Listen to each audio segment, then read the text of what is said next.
Tu t'es déjà posé des questions sur l'avenir et tu t'es déjà demandé comment construire une maison autonome? Ça tombe bien parce que Tristan, lui, il a déjà conçu et fait construire sa propre jolie maison bioclimatique. Et sur cette chaîne, on te parlera de centaines de thèmes à ce sujet. Autonomie, ossature bois, prêt bancaire, urbanisme, bioclimatisme, récupération d'eau de pluie, inertie thermique, puits canadien, cascade solaire, isolation, pont thermique, étanchéité, autoconstruction, panneaux solaires, earthship, collapsologie, permaculture.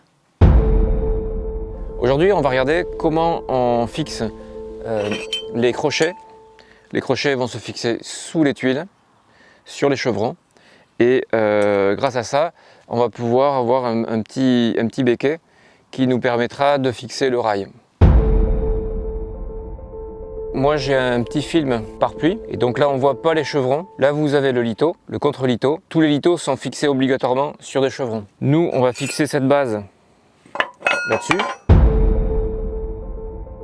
L'idée c'est d'avoir des vis longues qui vont prendre le chevron qui est derrière parce que le lito c'est quelque chose de très fragile. Et il faut prendre vraiment notre partie sur le chevron. Alors pour ça, moi j'ai pris une petite perceuse avec une mèche dont le diamètre est évidemment inférieur à celui des petites collerettes là de la vis. Bon évidemment là, cas particulier où le trou correspond à un endroit où l'écrou me gêne. Du coup je prends une base qui n'a pas été montée et comme ça je peux noter l'endroit où je vais percer.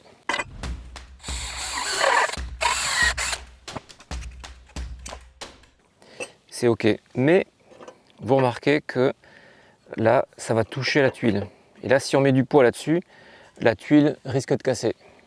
Alors pour éviter ça, il faut laisser un jeu, mais si je laisse un jeu trop grand, j'arriverai pas à mettre la tuile de dessus. On va enlever un petit peu de matière, donc là avec un crayon je note la matière que je veux enlever, on fait large et donc on va enlever cette partie-là. Bon, évidemment, je vous conseille l'équipement de protection avec les écouteurs, gants, masques et compagnie.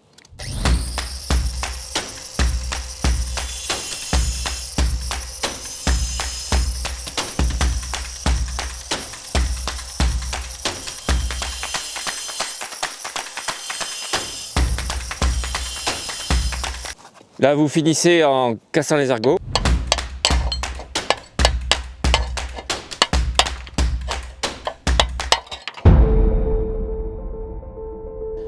Bon alors ça dépend du type de tuile que vous avez chez vous.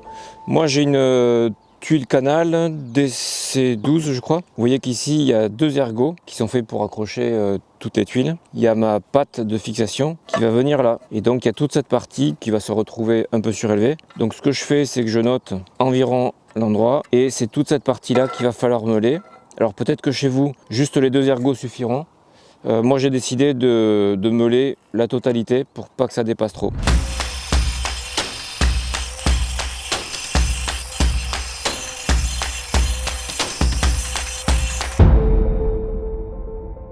Maintenant, plus qu'à placer la base.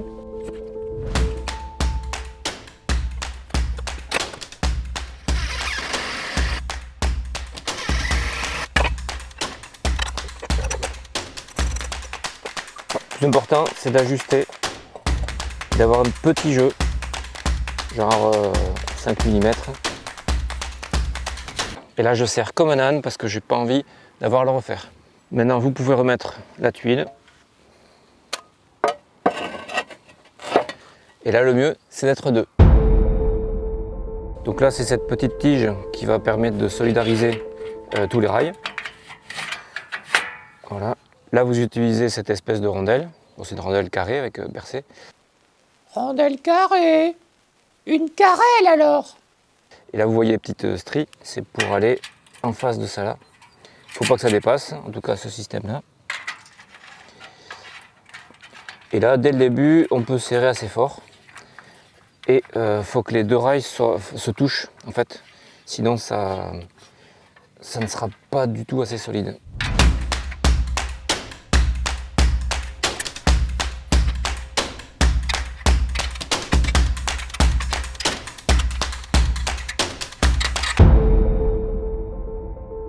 Donc Donc là, pour fixer le rail au crochet, vous utilisez donc ce rail, il est pratique parce qu'il y a une gorge à l'intérieur. Là, vous avez un écrou qui ne va pas tourner quand on le visse. Donc on l'insère où on veut. On met le trou oblong en face du trou de l'écrou. On va le prendre. Voilà. Et là, par contre, d'expérience, moi je le visse à la main parce que je sais qu'on va avoir à le déplacer plusieurs fois. Donc pour laisser les réglages, on va le laisser libre pour l'instant. Alors selon vos calculs, vous n'aurez pas les mêmes données que moi. Moi, à partir de la vis, j'ai calculé 29. Quel que soit le calcul, ce qui est important, c'est que sur chaque rail, il y ait la même distance sur toutes les rangées. Pourquoi? Parce qu'après, quand on va mettre les panneaux, on va mettre des clames debout, et autant que ça ne dépasse pas, ça sera plus joli. Alors, il y a ces platines de mise à la terre. Alors, par défaut, elles sont vissées à fond pour maintenir la petite platine. Donc moi, je les dévisse quasiment à fond. Je ne sais pas si vous voyez là. Voilà. Après, je pousse au bout comme ça. Je le fais rentrer dans le rail. Et après, c'est la tôle qui vient se clipser dedans. Et là, je tourne à 45 degrés. Alors pourquoi 45 degrés? Voilà, ça serait plus facile. Mais comment on va faire passer un câble qui va aller de rail en rail, ça va pas être facile. Donc là, en faisant comme ça, on s'assure que le câble il puisse passer. Et si je le faisais droit comme ça, il y a des chances pour que si le câble est trop gros ou je ne sais quoi, que ça touche le panneau. Donc, voilà pourquoi on le fait à 45. Alors là, vous pouvez visser à fond.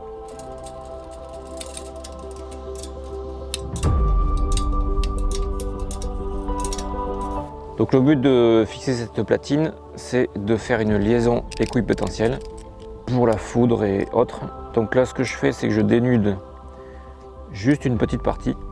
L'idée, c'est que le câble soit à nu. N'oubliez pas que l'aluminium, pour qu'il soit joli comme ça, on l'anodise.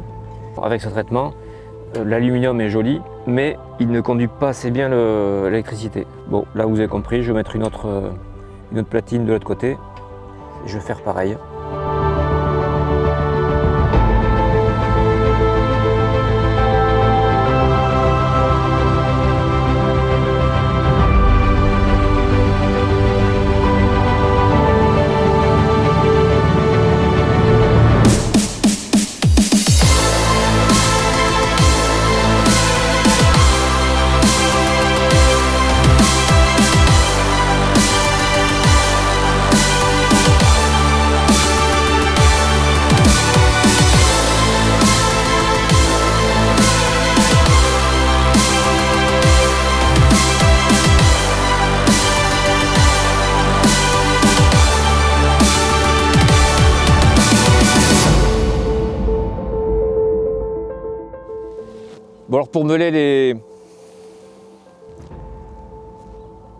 Bon alors pour mêler les disques. Oh putain. Bon alors pour mêler les putains de tuiles. Bon les potos, on va vous planter là.